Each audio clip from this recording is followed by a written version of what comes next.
गलती करना गलत होता है, लेकिन ये भी सच है कि गलतियां ही इंसान की सबसे बड़ी टीचर भी होती हैं। गलती के साथ एक और शब्द भी जुड़ा होता है और वो है माफी। और एक सवाल भी उठता है कि क्या हर गलती माफी के काबिल होती है? आज की जो कहानी हम आपको दिखाने जा रहे हैं उसका भी यही मुद्दा है, जहां कुछ लोगों ने गलतियां की, जिनमें से कुछ गलतियां माफी के काबिल थीं लेकिन उन्हें माफ नहीं किया गया, और कुछ गलतियों को माफी के काबिल ना होने पर भी नजरअंदाज कर दिया गया।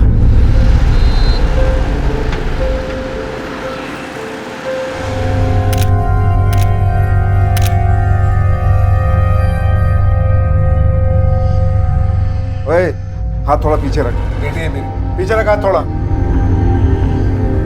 चल जल्दी कर। सर जी परेशान मत होइए, आपको जो फोटो अच्छी लगी उनमें से आप रख सकते हैं।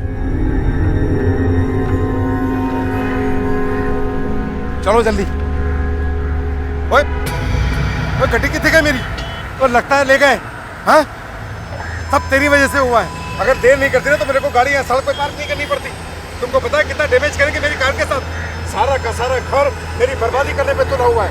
और मुंह क्या देख रहे हो? जाओ रिक्शा लेके जाओ, मैं गाड़ी छोड़ा के लेकर आता हूँ। जाओ।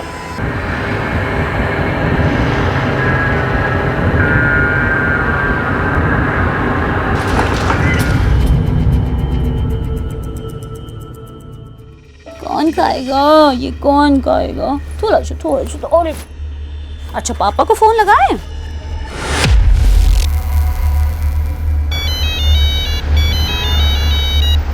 हेलो। हाँ, कहाँ हो तुम? हाँ बाबा आ रहा हूँ, बस 10 मिनट में। और हाँ सुनो, खाना मत खाना। अरे मैं लेकर आ रहा हूँ। अच्छा ठीक है, जल्दी आ जाओ। बस रोक दो।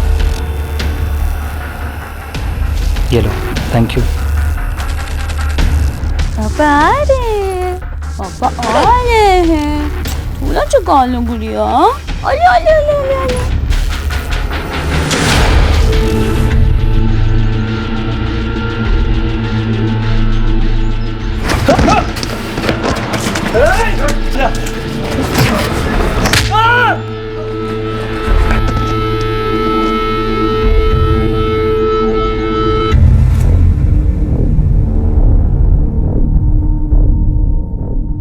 चल मुंह खोल। हाँ मुंह बंद कर। बस अभी 24 घंटे में तो बिल्कुल ठीक हो जाएगा, ठीक है? पक्का ना? स्टैम्प पेपर पे लिख के दूं? अरे मैंने इलाज किया तो ठीक हो गई। चलो अभी मुझे और भी मरीज देखने हैं, चलो जल्दी। नेक्स्ट, बैठो। रेणुका, रेणुका।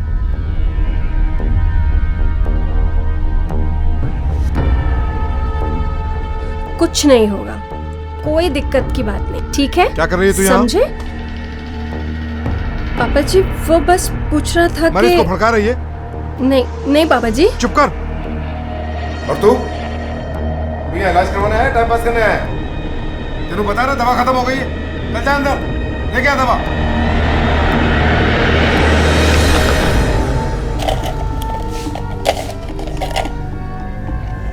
आप प्लीज रोइए मत। आप तो जानते हो डॉक्टर साहब को, वो ऐसे ही है। अब कौन क्या कर सकता बताइए। राजस्थानी का दवाखाना यही है? हाँ जी यही है। कहाँ है वो? अंदर। अरेस्ट करने आए हो या इलाज करवाने? जो भी है जल्दी बोलो, बाहर मेरे और भी पेशेंट हैं। आपके दामाद नवीन पर कल रात हमला हुआ है, उसी सिलसिले में आए। जिंदा है लेकिन उसकी हालत बहुत खराब है, सर पे गहरी चोट लगी। वही तो मैं सोचूं कि मेरे इतने अच्छे भाग का जो मुझे उसकी मौत की खबर सुनने को मिलती। मेरी एक बेटी तो विधवा है और दूसरी को विधवा देखने के लिए मेरी आंखें तरस गई हैं। सर मैं इस बारे में कुछ भी नहीं जानती।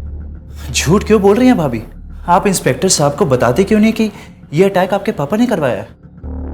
तुम कौन हो और इतना दावे के साथ कैसे कह सकते हो? सर हम दोनों नवीन के दोस्त हैं और भाभी जी और नवीन की लव मैरिज हुई थी, वो भी भाग कर।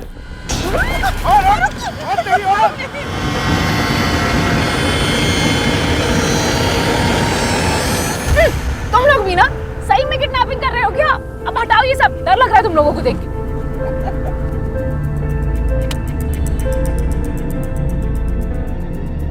सर दरअसल पापा जी अभी भी नवीन को अपने जमाई की तरह स्वीकार नहीं करते। उसकी कोई खास वजह?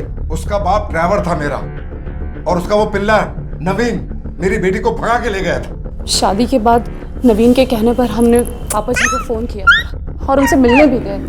पापा जी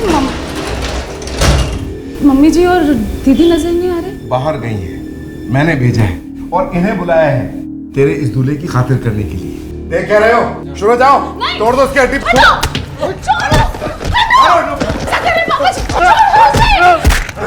हिम्मत मारो, तोड़ो से। रोक दीजिए ये सब, रोक हाथ दीजिए, मारे, पुलिस में फोन करूंगी। हाथ कर तोड़ दो इसको। ओए छोड़ दो, रुको। नवीन उठो, कभी माफ नहीं करूंगी आपको इसके लिए मैं। चल निकलो तो, और मुड़ के मत आना थे। चलो। सर एक बार पहले भी इसने नवीन को बहुत मारा था और सर जान से मारने की धमकी भी दी थी। हाँ दी थी धमकी। मैं तो अब भी चाहता हूँ कि वो मर जाए, लेकिन उसके गंदे खून से मैं अपने हाथ रंगना नहीं चाहता। अरे एक नंबर का लालची है वो नवीन। पैसे पे नजर थी उसकी मेरी और मेरे क्लिनिक पे, और मेरी बेटी उसी का साथ दे रही है। सर नवीन एक बहुत ही खुददार आदमी है। उन्हें पापा जी के पैसों में बिल्कुल इंटरेस्ट नहीं है। अगर इंटरेस्ट होता तो आज पापा जी यहाँ हॉस्पिटल में पड़े होते, नवीन नहीं। देखो मैं भी बहुत बिजी हूँ। वैसे भी कोई सबूत है तुम्हारे पास? नहीं ना? तो जाओ ढूंढो सबूत, जब मिल जाए तब आना। Next patient. मियाँ इतनी बददिमाग, बदतमीज और पागल किस्म का आदमी है ये डॉक्टर। मुझे लगता है नवीन पे अटैक इसी ने करवाया होगा सर। लेकिन एक बात है, उसने पहला हमला शादी के 2 महीने बाद कराया। उसे इतनी ही नफरत थी, तो दूसरा हमला इतने टाइम बाद क्यों कराएगा? फिलहाल तो नवीन पे जहाँ अटैक हुआ था मैं वहाँ जा रहा हूँ। सुनसान एरिया है, देखता हूँ पूछताछ करके किसी ने अटैकर्स को देखा हो तो। ठीक है, बताना मुझे। ठीक है सर, चलो गाड़ी सीधी ले लो। ठीक है, फाइल भिजवा दीजिए। राजेश, वो नवीन वाले केस का क्या हुआ, कुछ पता चला? सब तक कुछ पता नहीं चला, लेकिन डॉक्टर का फोन आया, नवीन को होश आ गया। मैं अस्पताल जा रहा हूँ उसका स्टेटमेंट लेने के लिए। उम्मीद है कुछ पता चल जाएगा। हमें बताइए कि उस दिन क्या और कैसे हुआ।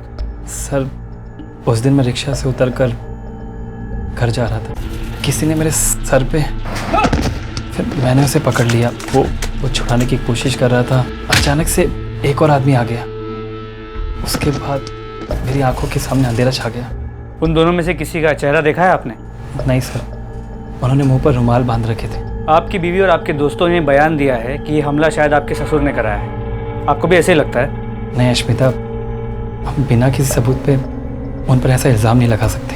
पर नवीन हो सकता है उन्होंने। अश्मिता प्लीज। सर मुझे जो पता था मैंने आपको सब बता दिया, इसके आगे मुझे कुछ नहीं पता।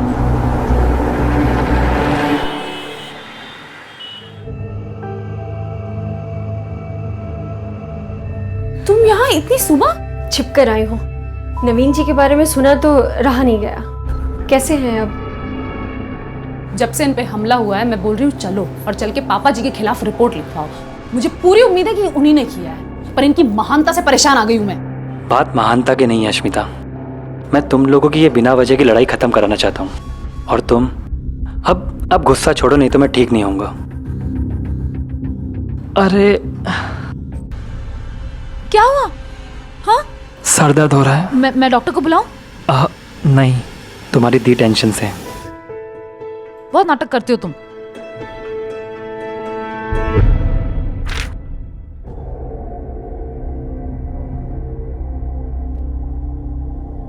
मैं क्या जी, एक काम वाली रख ले, मेरे कमर का दर्द बढ़ता जा रहा है। क्यों?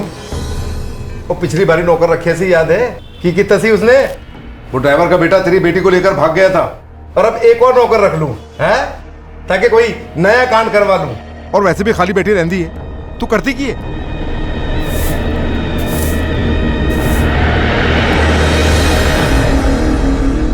कहाँ गई थी?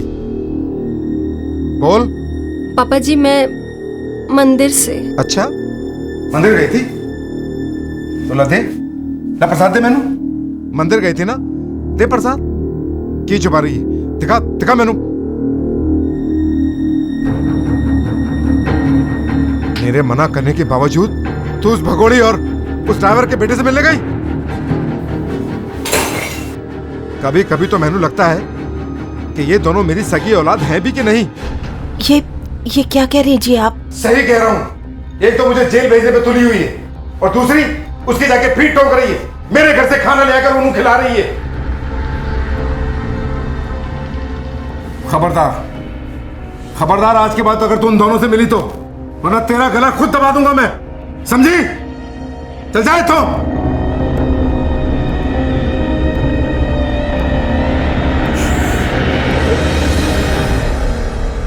अब गलती नहीं करेगी, अब गुस्सा थूक दीजिए। ये हमदर्दी का नाटक मेरे साथ मत कर। तू भी ऐसी है। ये दोनों लड़कियां तेरी ही पैदाइश हैं। चल जा, अभी मेरा नहाने का पानी भर।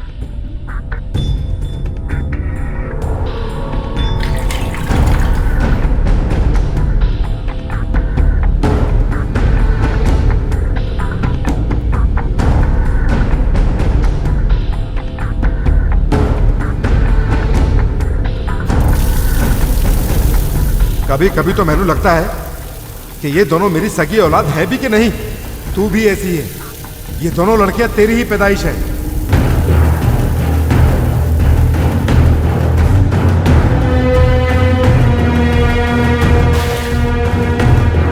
पानी तैयार है, आ जाओ।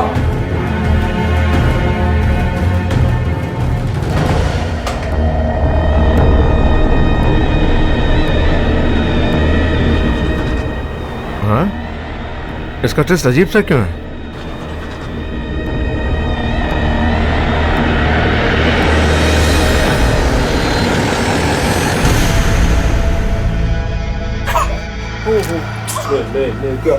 दीदी का मैसेज आया था, लिखा था परेशान है बहुत। अब मैं फोन लगा रही हूँ, मैसेज कर रही हूँ, पर कोई रिप्लाई नहीं दे रही। जरूर पापा जी ने कुछ किया होगा। मुझे तो समझ में नहीं आता झेलती क्यों इस आदमी को, घर से क्यों नहीं निकल जाती। तो लेकिन जाएगी कहाँ वो? अरे पढ़ी लिखी है, अनपढ़ गंवार नहीं है, अपनी जिंदगी खुद जिए, फिर मुझे फोन कर करके परेशान करती हैं। और आज तो मम्मी जी भी मेरा फोन नहीं उठा रही है, दीदी भी नहीं उठा रही है। सुनिए जी, रेणुका कहीं भी नहीं दिख रही। पूरे घर में देख लिया, उसके कमरे में भी देख लिया। कहीं भाग तो नहीं गई अपनी बहन की तरह? कैसी बात कर रहे हैं जी? उसका सारा सामान कमरे में पड़ा है। अगर भागती तो सामान लेके नहीं जाती। सर जी, क्या बात है? रेणुका क्लिनिक पे तो नहीं आई? नहीं जी, मुझे तो सुबह से नहीं दिखी। तो फिर कहाँ जा सकती है? गई होगी अपनी बहन और जीजा के पास। आने दे आज उसे, उसकी टांगे तोड़ के रख दूंगा। मम्मी जी आप परेशान मत होइए। हाँ कुछ पता चले तो मुझे बताइएगा। हाँ ठीक, नमस्ते। सुन रहे हो? अब क्या हुआ? दीदी का कहीं पता नहीं चल रहा है। मम्मी जी को भी कुछ नहीं पता है और कंपाउंडर को भी कुछ नहीं पता है। मुझे लगता है पुलिस में कंप्लेन करनी चाहिए हमको, मुझे डर लग रहा है बहुत। नहीं जी सर, मेरा कोई हाथ नहीं है उसे गायब करने में। और झूठ बोल रही है। तो आप ही बता दीजिए सच क्या है। कहाँ है आपकी बेटी? और मैंने की पता, विधवा थी, चली गई अपने किसी यार के नाम, फिर से घर बसाने के लिए। आप कह रहे थे आपकी बहन अक्सर परेशान रहा करती थी, कोई खास वजह? हाँ जी सर, ये है वजह। सर मेरी बहन ने भी मेरी तरह लव मैरिज की थी, पर उसकी किस्मत खराब थी तो शादी के 1 साल बाद ही एक्सीडेंट में उसके पति की डेथ हो गई। इस वजह से वो वापस घर आ गई, और जब वो घर वापस लौट के आई है ना सर, इन्होंने उससे भी उतनी नफरत की जितनी मुझसे करते। लेकिन फिर भी उसको घर में रखा था मैंने। हाँ रखा था, पर किस तरह याद है आपको?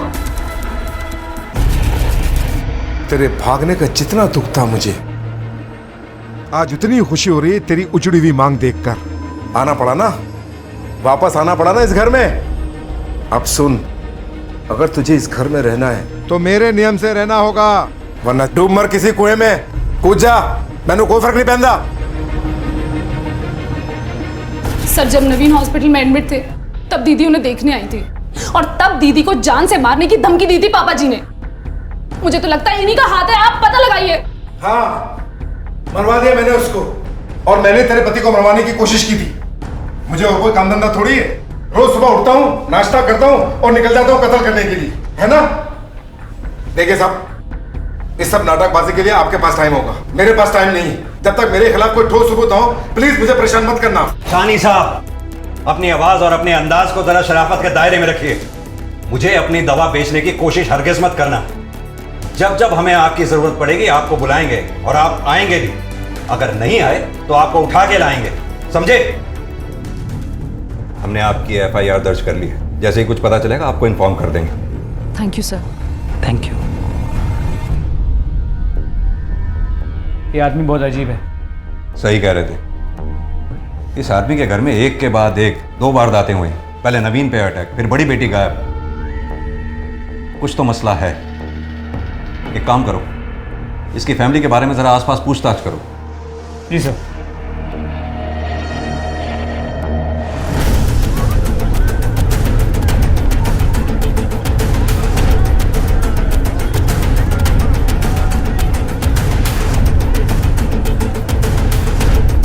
परेशान तो बहुत रहा करते थे वो। सानी साहब बड़ी बेइज्जती कर देते थे उनकी। अब कुछ दिन पहले की बात है। मुंह खोलो।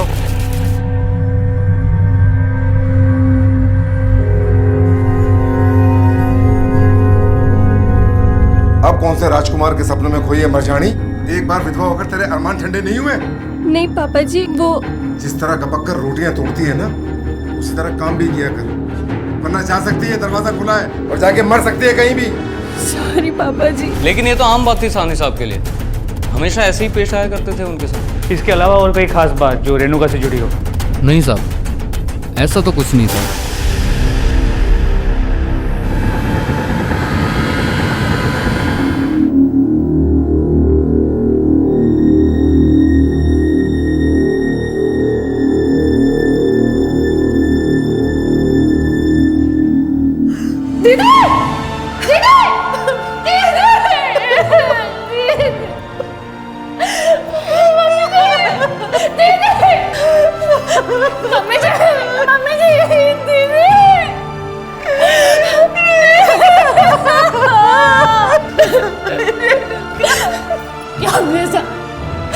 अब आपकी कलेजे को ठंडक मिल गई। आपने मारा ना दीदी को, आपकी बेटी ने किया है। नवीन पर जानलेवा हमला होने के बाद पहले रेणुका का अचानक गायब हो जाना और अब उसकी लाश मिलना, साफ था कि साहनी परिवार के साथ सब कुछ ठीक नहीं था। क्या ये इस परिवार के किसी दुश्मन का काम था? और अगर हां, तो कौन था वो? कोई गैर या फिर कोई अपना? नवीन की पत्नी अश्मिता खुलेआम घर के मुखिया और अपने पिता अजीत साहनी को इन घटनाओं का जिम्मेदार बता रही थी। लेकिन क्या इसकी वजह अपने पिता से उसकी नाराजगी थी, या फिर वाकई में अजीत साहनी ही अपने परिवार के सदस्यों के साथ हुए इन हादसों का जिम्मेदार था? ये रिकॉर्ड रूम में जमा करा दो। सर, रेणुका की पोस्टमार्टम रिपोर्ट, बॉडी में सेडेटिव के ट्रेसेस मिले हैं। हादसे से पहले उसने दवा ली थी। लेकिन हमारे पास तो कोई ऐसी इंफॉर्मेशन नहीं है कि वो सेडेटिव्स लेती थी। सर, इतना तो हम जानते हैं कि वो अपने पिता से परेशान थी। फ्रस्ट्रेशन में उसने जान देने के बारे में सोची हो। हिम्मत ना जुटा पाई तो दवा लेके गाड़ी के सामने कूद गई। उसके पास से कोई सुसाइड नोट मिला? सर, ये रेणुका का फोन है जो हमें इसके रूम से मिला है। सर, इस फोन से एक नंबर पे काफी कॉल्स किए गए हैं। किसका नंबर है? सर, इसका नंबर है ये। बुलाओ उसे। Okay sir. जी हाँ सर, मैं रेणुका से बातें किया करता था और हम लोग कई बार बाहर भी मिले थे। वो अकेली थी और पापा जी के रवैये के चलते काफ़ी परेशान रहा करती थी। उन्हें संभालने के लिए मैं... तुम्हारी वाइफ को मालूम है तुम्हारी ये सो कॉल्ड संभालने वाली मुलाकातों के बारे में? जी नहीं सर, वो अपनी फैमिली को लेकर पहले से काफ़ी परेशान रहा करती है, तो इसलिए मैंने उसे कुछ भी नहीं बताया। हो सकता है रेणुका और तुम्हारे बीच में अफेयर रहा हो, उसने इस बेनाम रिश्ते को नाम देने की बात की हो और तुमने मना कर दिया हो, इसके चलते उसने सुसाइड कर लिया हो। सर, ऐसा कुछ भी नहीं था। हमारे बीच में ऐसा कोई भी रिश्ता नहीं था। मैं अपनी बच्ची की कसम खाकर कहता हूँ, आप मेरा यकीन कीजिए। अगर मुझे तुम्हारी कहानी पर यकीन करने की कोई वजह दिखाई दी तो ठीक, वरना मैं तुम्हें फिर बुलाऊंगा। अभी तुम जा सकते हो। जी सर।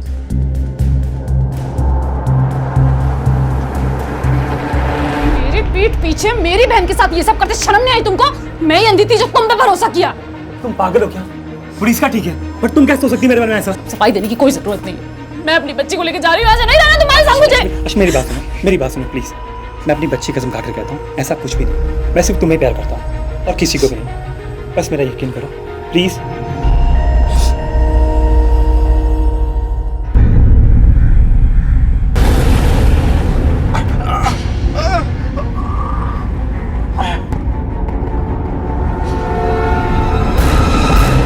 पहले नवीन पे अटैक हुआ, फिर रेणुका ने सुसाइड किया और अब आपके फादर गायब हैं। आखिर चल क्या रहा है आपकी फैमिली में? हर रोज की तरह सुबह 10 बजे नाश्ता करके क्लिनिक के लिए निकले थे। फिर कंपाउंडर का 11 बजे फोन आया कि हेलो। मैं परेशान हो गई क्योंकि वो क्लिनिक के लिए ही कह के निकले थे। मुझे लगा शायद किसी काम से गए होंगे, लेकिन जब शाम तक कोई खबर नहीं आई तो मैंने अश्मिता को फोन किया। हेलो अश्मिता। ठीक है, अभी तो आप लोग जाइए, जैसे ही हमें कोई खबर मिलेगी आपको इन्फॉर्म कर देंगे।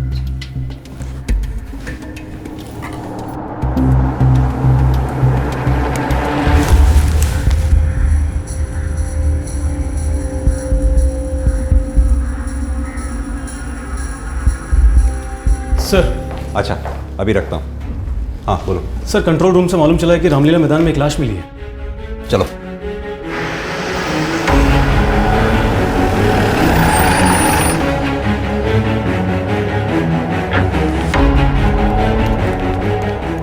सर, मैंने ही आपको फोन किया था, ये लाश मिली। ये तो अजीत साहनी है। एक काम करो, आसपास देखो सर, कुछ मिलता है क्या? हर्ष, एम्बुलेंस को कॉल करो, बॉडी को पोस्टमार्टम के लिए भेजना। आप लोगों में से किसी ने देखा इसे कोई डाल के गया हो या कुछ? सर उनकी गाड़ी गार्डन में खड़ी है। हर्ष, आओ जरा।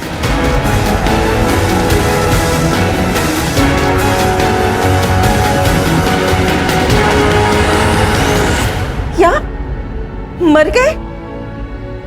नहीं नहीं, ये नहीं हो सकता। पता नहीं भगवान मुझे किस चीज की सजा दे रहा है।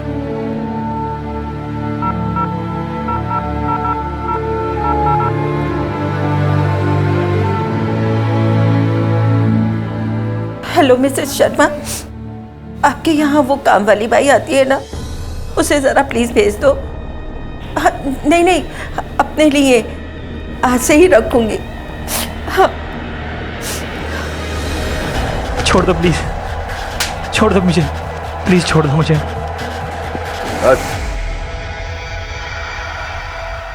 तकलीफ तो बहुत हो रही होगी ना तुझे? हाँ? पैसे कब देगा? सत्तार भाई, मैं कोई भी बहाने नहीं बना रहा, मुझे थोड़े दिन और दे दीजिए। मैंने आपको कहा था ना कि मेरा एक बहुत बड़ा काम होने वाला है, वो हो गया है। मैं आपके सारे पैसे लौटा दूंगा, वो भी ब्याज के साथ। मेरा प्लीज यकीन कीजिए। पैसे घर पहुंचा दे, वरना तुझे, समझा? रोए। सर, पोस्टमार्टम रिपोर्ट के मुताबिक अजीत की मौत हार्ट अटैक से हुई थी। शक की कोई गुंजाइश नहीं। केस को आगे इन्वेस्टिगेट करने के लिए हमारे पास कोई लीड नहीं। हर्ष, अजीत के केस में कुछ गड़बड़ जरूर है। अजीत मेडिसिन की फील्ड से था, भले ही उसके पास डॉक्टर की डिग्री नहीं थी, लेकिन उसके पास नॉलेज थी। फिर वो हार्ट अटैक के साइंस को कैसे मिस कर सकता था? उसके पास मोबाइल फोन था, एटलीस्ट मदद मांगने के लिए वो किसी को फोन करके कोशिश तो कर ही सकता था। इसके अलावा वो घर से क्लिनिक के लिए निकला, बिना किसी को बताए घर से इतनी दूर रामलीला मैदान कैसे पहुंच गया? एक के बाद एक घर में 2 मौतें होना, ऐसा कुछ तो है जो इस फैमिली में नॉर्मल नहीं है। सर, अजीत की जेब से माता के मंदिर की पार्किंग स्लिप मिली थी, हो सकता है वहां से कुछ पता चले। कौन सा मंदिर? झंडे वाला। ठीक है, आओ चलें।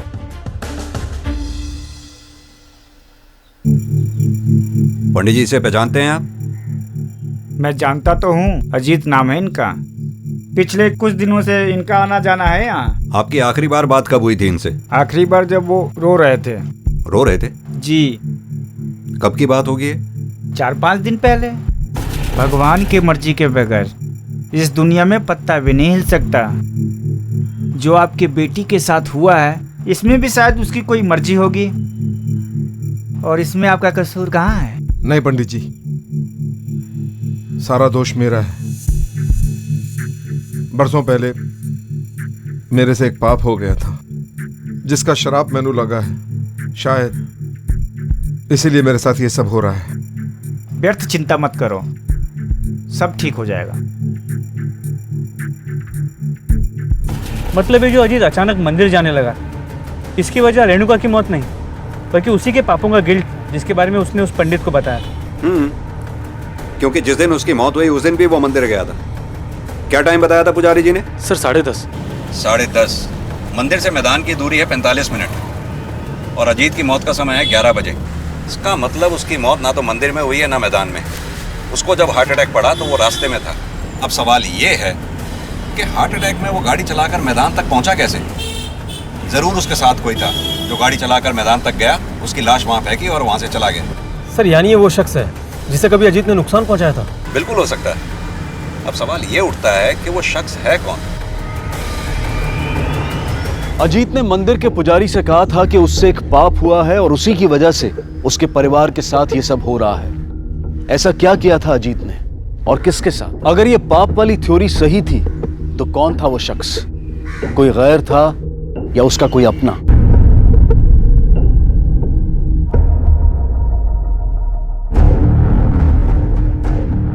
अच्छे से साफ कर रही है ना? हाँ। एक भी निशान नहीं छूटना चाहिए, चमकना चाहिए। बिल्कुल चमकेगा। और सुन, ये जाले जो दिख रहे हैं ना, इनको भी साफ कर दियो। कर दूंगी।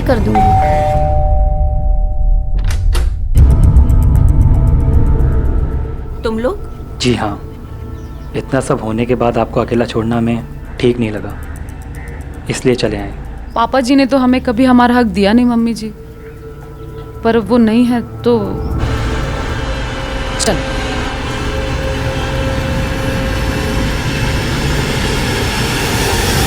नहीं सर, सानी साहब बड़े कड़वे आदमी थे, किसी से ढंग से बात तक नहीं करते थे, लेकिन ऐसी कोई दुश्मनी नहीं थी उनकी किसी से। कोई और बात? क्लिनिक में कभी कुछ ऐसा हुआ हो जो रोजमर्रा से अलग हो? नहीं सर, मेरी जानकारी में ऐसा कुछ नहीं हुआ। ठीक है, वो मुझे पेशेंट्स की लिस्ट दे दो।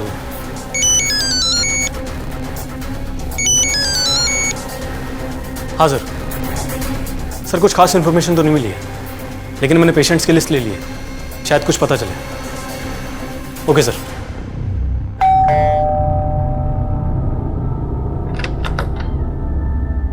मैडम ये सरला जी का कुरियर है।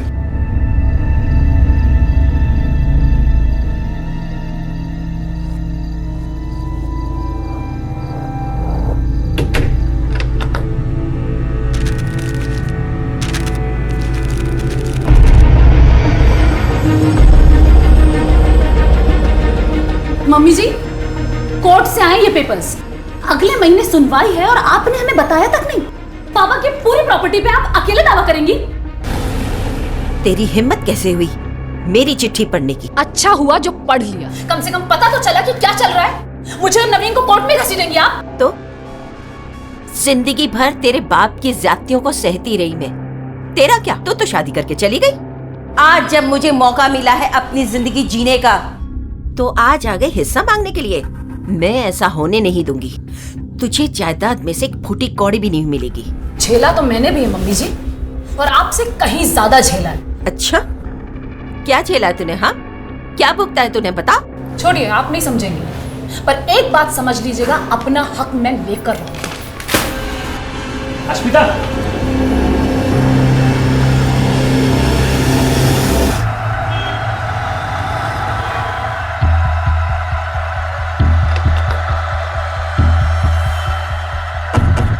हाँ भाई भाई भाई बस मुझे थोड़ा और टाइम दे दो।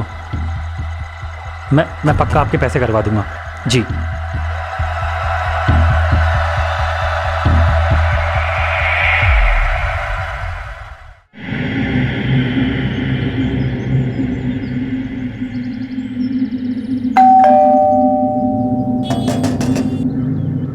मैडम जी, दरवाजा खोलो। दरवाजा खुला है।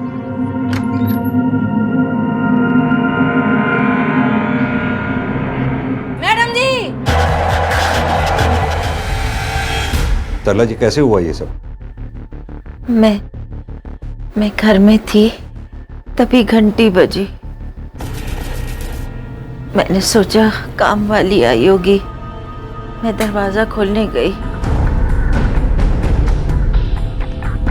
तभी एक आदमी अंदर धक्का देके घुस आया। उसने मुंह ढका हुआ था, मेरे सर पर किसी चीज से वार किया। उसके बाद जब मुझे होश आया तो मैं यहाँ हॉस्पिटल में थी। सर, इस अजीत ने जरूर किसी के साथ कुछ बहुत बुरा किया था, और ये वही शख्स है जो ये सब कुछ कर रहा है। हो सकता है कि रेणुका की मौत भी सुसाइड ना हो के मर्डर हो। पहले उसने नवीन पे हमला किया, फिर खुद डॉक्टर अजीत को मार दिया, और अभी सरला पे हमला। हो सकता है कि ये भी उसी ने किया। भाई प्लीज छोड़ दो भाई, भाई प्लीज, भाई प्लीज छोड़ दो भाई। भाई नहीं, भाई प्लीज। पैसे देगा या नहीं देगा? भाई मुझे बस कल तक का टाइम दे दो, मैं कल आपके सारे पैसे चुका दूंगा। कल रोज नए बहाने, कल दूंगा, परसों दूंगा। सत्तार भाई का पैसा है, हजम नहीं होगा, आराम से, समझ गया? कब देगा पैसे? भाई कल तक चुका दूंगा पूरा बस। कल मतलब कल, आखिरी बार बोल रहा हूं, समझ गया?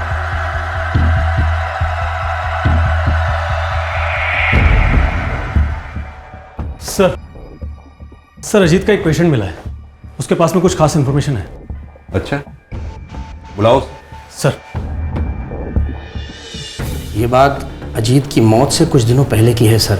मैं अपने दोस्त के कहने पर उनके यहाँ दमे की दवाई लेने के लिए गया था। दवाई तो मिल गई थी सर, लेकिन दवा के पेट में जाते ही मेरी हालत बिगड़ने लगी। अरे क्या हुआ? हाँ, क्या हुआ? विजय, विजय, क्या हुआ? देख, संभाल, आराम से, आराम से। कुछ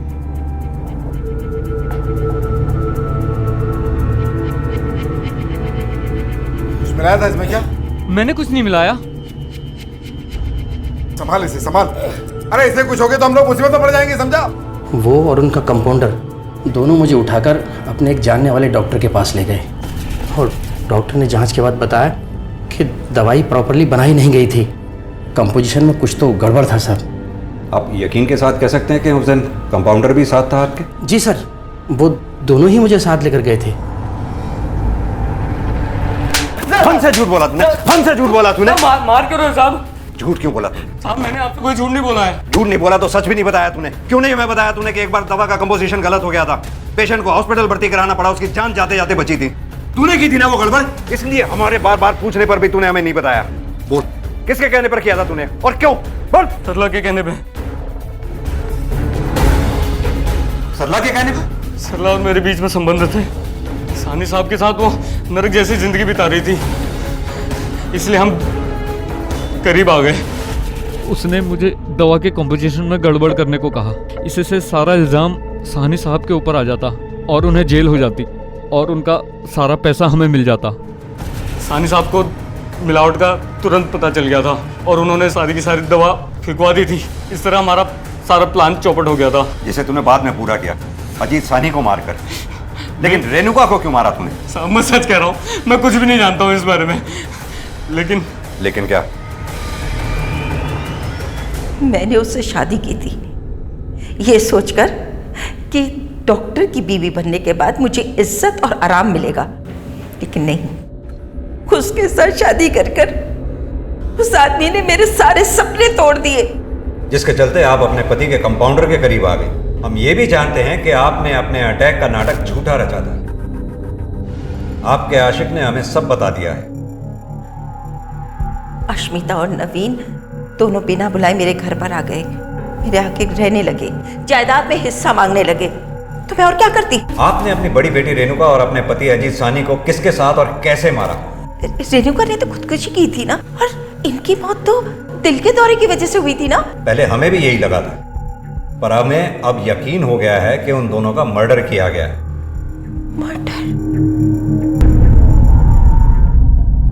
ये सरला की इंटेरोगेशन से कुछ हाथ नहीं लगा? कॉल रिकॉर्ड से भी कुछ नहीं मिला। सर, मैंने रेणुका और सानी साहब का खून किया है, मुझे मेरा जुर्म कबूल है, गिरफ्तार कर लीजिए मुझे।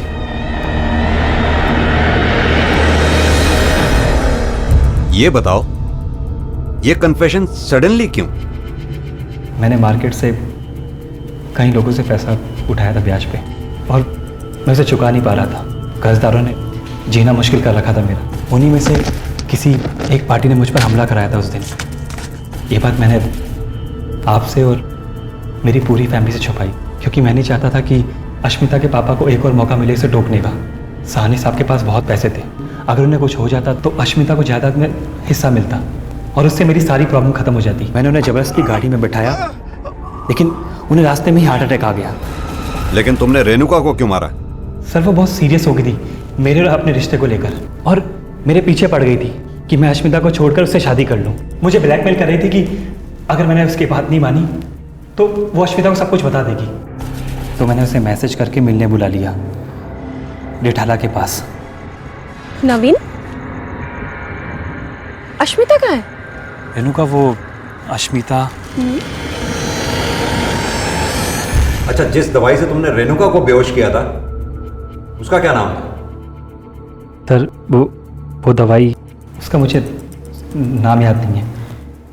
अच्छा ये बताओ, तुमने अजीत को कहाँ मारा था और कितने बजे?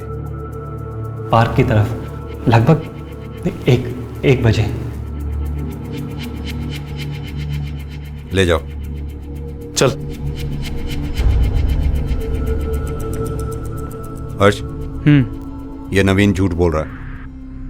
इसने ये कत्ल नहीं किया, क्योंकि इसे ये भी नहीं पता कि रेणुका को बेहोश करने के लिए क्या यूज किया गया था। और रही बात अजीत के कत्ल की, तो उसकी मौत ना तो मंदिर में हुई थी ना पार्क में। उसकी मौत का टाइम भी 11 बजे के आसपास का था। तो फिर ये सब किया किसने? मैं जानता हूँ किसने किया। मैंने ही मारा है अजीत साहनी और रेणुका को, पर आपको ये कभी पता नहीं चलता अगर नवीन ये सब नहीं करता। हमें पहले से ही यकीन था कि ये मर्डर तुमने ही किया है, और ये भी कि इस मर्डर में तुम अकेली नहीं हो। कौन था तुम्हारे साथ? नवीन के दोस्त विक्की और सनी। लेकिन अपने ही पिता और बहन का मर्डर क्यों किया तुमने? पैसों के लिए? पैसे?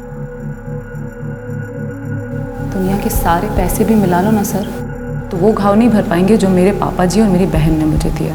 कैसा घाव? क्या किया था उन्होंने तुम्हारे साथ? तब मैं सिर्फ 11 साल की थी। मुझे डांस का बहुत शौक था। पापा जी मना करते थे, लेकिन फिर भी मैं रोक नहीं पाती थी खुद को।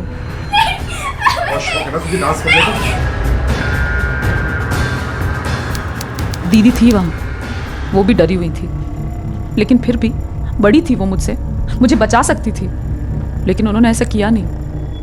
इस बात को तो कई साल बीत गए, फिर बदला इतने साल बाद? क्योंकि मैंने जिंदगी भर अपने आप को रोक के रखा था। अपने पापा जी की करनी की सजा नहीं देना चाहती थी उन्हें, पर एक दिन ऐसा कुछ हुआ कि मेरे सब्र के सारे बांध टूट गए। ऐसा क्या हुआ था? हमें पैसे की बहुत ज़रूरत रहती थी सर। नवीन के पास कोई पक्का काम नहीं था, टेम्परेरी जॉब थी। उसी बीच हमारी बेटी भी हो गई। नवीन के ऊपर बहुत कर्जा बढ़ गया, लेनदारों ने हमारा जीना मुश्किल कर दिया। इन हालातों में अपने पापा जी के आगे हाथ फैलाने पड़े। बहुत ज़्यादा ज़रूरत है, मेरी छोटी सी बच्ची है। पापा जी, मम्मी जी, आपको भी मेरी हालत देख के तरस नहीं आ रहा? कुछ तो बोलिए। दीदी, तुझे तो बड़ी अकड़ थी ना अपने पति पर और अपने लिए हुए फैसले पर। उनकी होया आना पड़ा ना मेरे पास भीख मांगने के लिए। 2 वक्त की रोटी भी नहीं खिला पाया तेरा वो नवीन। उस दिन मेरे सब्र के सारे बांध टूट गए। पापा जी से तो मैं बचपन से ही नफरत करती थी। उस दिन मम्मी जी और दीदी से भी नफरत हो गई। दूसरी बार धोखा दिया था उन्होंने मुझे, इसलिए मैंने भी फैसला कर लिया कि अब मैं सबको मार डालूंगी, किसी को नहीं छोड़ूंगी। और मैंने मार दिया। बड़ी शांति मिली उन्हें अपनी आंखों के सामने तड़प तड़प कर मरता हुआ देखने में। अगर ऐसा था तो तुमने अपनी माँ को क्यों नहीं मारा? वो भी तो रेणुका की तरह खामोश थी। सही मौका देखकर अगली बारी उन्हीं की थी, उन्हें भी मार डालती हूँ। लेकिन नवीन ने, अजीत ने अपनी ही मासूम बच्ची की इज्जत को तार तार करके गलती नहीं की, बल्कि गुनाह किया। और इस गुनाह को ना तो माफ किया जाना चाहिए था और ना ही नजरअंदाज। लेकिन सच्चाई जानते हुए भी ना तो सरला ने अपनी बेटी को इंसाफ दिलाने की कोई कोशिश की और ना ही अश्मिता की बड़ी बहन रेणुका ने इसके खिलाफ कोई आवाज उठाई। और उनके इसी रवैये ने अश्मिता की मासूमियत को छीनकर उसके अंदर एक लावा भर दिया जो जीवन भर उसके अंदर उबलता रहा और आखिर में उसे और उसके पूरे परिवार को ले डूबा। अब मैं अनूप सोनी आपसे विदा लेता हूं। फिर मुलाकात होगी अगले एपिसोड में एक और चौंका देने वाले केस के साथ। तब तक अपना और अपने परिवार का ख्याल रखें और देखते रहें क्राइम पेट्रोल डायल 100। सबक एक को सीख हम सबको। जय Hind. If you want to enjoy more Desi crime content like this, please subscribe to our channel and click the bell icon. Stay connected with us